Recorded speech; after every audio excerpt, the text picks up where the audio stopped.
Hey guys, this is Benoît from Raging Heroes. I was asked a question about Arthenya's background. So Arthenya is the archpapess of the Sister of the Eternal Mercy. So it means that she is their spiritual and political leader. Well, the first thing you should know is that time in the toughest girl of the galaxy universe is running in a very strange way. It's very time in that universe for many different reasons to get precise timeline of events. First of all, because people tend to live longer than what we do, and because there has been many cultures that have been colonizing planets in space, and each of them has developed their own calendars, and each of them has their own series of events, and all of that somehow get mixed up. Plus, there are some other aspects of the universe that tend to alter time quite a bit, and you'll discover something about that as you go through the game and through the background of the game. I'm telling you this because one thing for sure is that Arthenya is very old. She's probably more than 300 years old, but she aged very gracefully. She certainly doesn't look like a young woman, but she still looks very elegant and dignified, and she's got an amazing amount of charisma. She's a true leader. But she's a very political one. She's not someone who necessarily go on the battlefield, although she's a powerful fighter, but she's more someone who will fight battles in the shadow, if I can say, like in a more political way.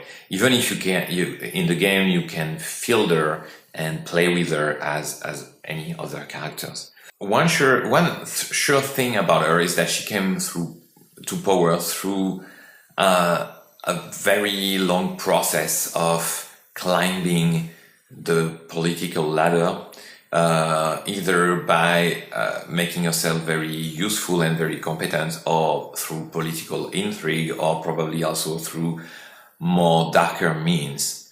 The problem with Arthenya is it would be hard to tell what her agenda with the sister exactly is. What is she trying to accomplish? Is she just trying to hold to power, or is she has some more noble motives? It's hard to tell. One of the reasons for this is that she came to power at a very troubled time in the sisters' story. The sisters used to be some prisoners of, well, I won't go into much detail about this here, but let's say there were like some slaves of some people of the Iron Empire who were like very much subject to slavery by their own people. And the reason for that is that they were fertile, whereas the Iron Empire are mostly undead and not fertile, and those people were alive and fertile, and the Iron Empire tend to use those fertile people as like breeding animals. So a large group of them managed to escape and found a paradise-like planet. And on this planet, they found a magical water, a miraculous water that was able to heal and even resurrect people, bring things back to life, but true life, not undeath like what the Iron Empire is able to do. And so their all civilizations start to build around that, and they lived on a fantastic planet. They had this amazing resource of eternal life, and that's also one of the reasons why they live so old. And another reason why time is hard to measure, because they don't really care about it anymore.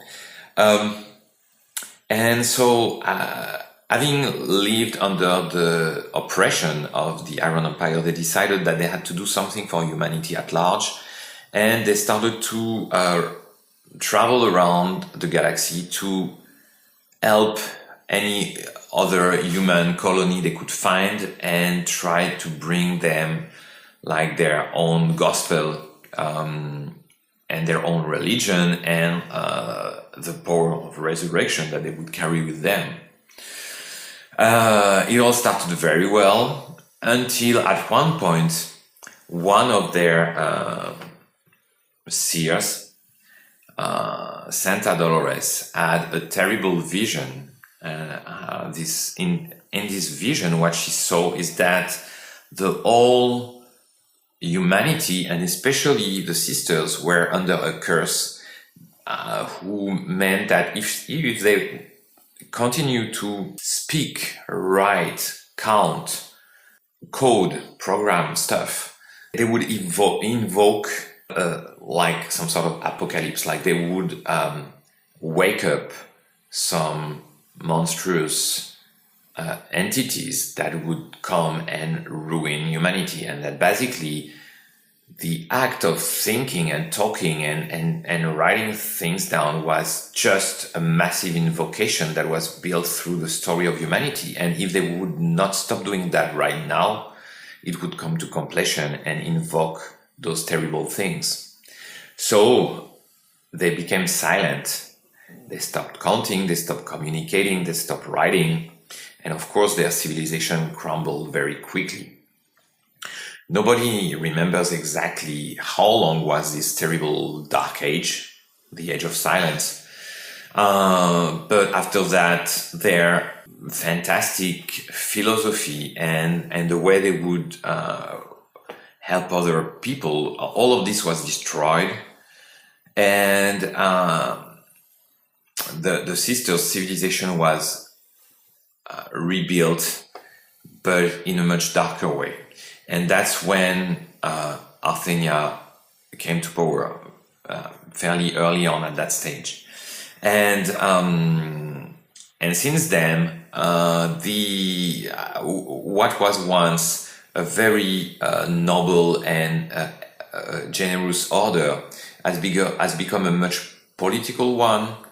It is riddled with doubt, like, is this prophecy is still true? Will it happen? Like, when they broke that silence finally, apparently nothing happened. But is it true? Is there something coming for them? They don't know. They're not sure. Some of them think that some stuff that happened at the time are like the first signs of something more dark that is about to happen, but nobody really knows, and they live with that, like that sword hanging above their head, you know. Of course, it transformed their order forever. And so Arthenya now lives in the middle of this, and what is she really trying to do? Well, you'll have to play the game to really discover about that. I think that's all for now. If you have other questions about the Toughest Girl of the Galaxy universe, about some of the characters, or about Raging Heroes, don't hesitate to send us questions. I'll try to do more videos like this one frequently so that I can answer some of your questions, and you'll have access to those videos on our YouTube channel, on our newsletter, or on some other special place like the Facebook painting group that keeps on growing every day. So I would definitely recommend you to subscribe to our newsletter and to take part in that painting group, which is a great place. Like there is a fantastic vibe in that place. Like, people are really charming, sharing their tips, having fun with their miniature. It's a really cool place to hang out. So you definitely want to check that, the Raging Heroes painting group on Facebook. Well, I guess that's all for today. Keep the questions coming and I'll be happy to answer them. See you soon. Bye-bye.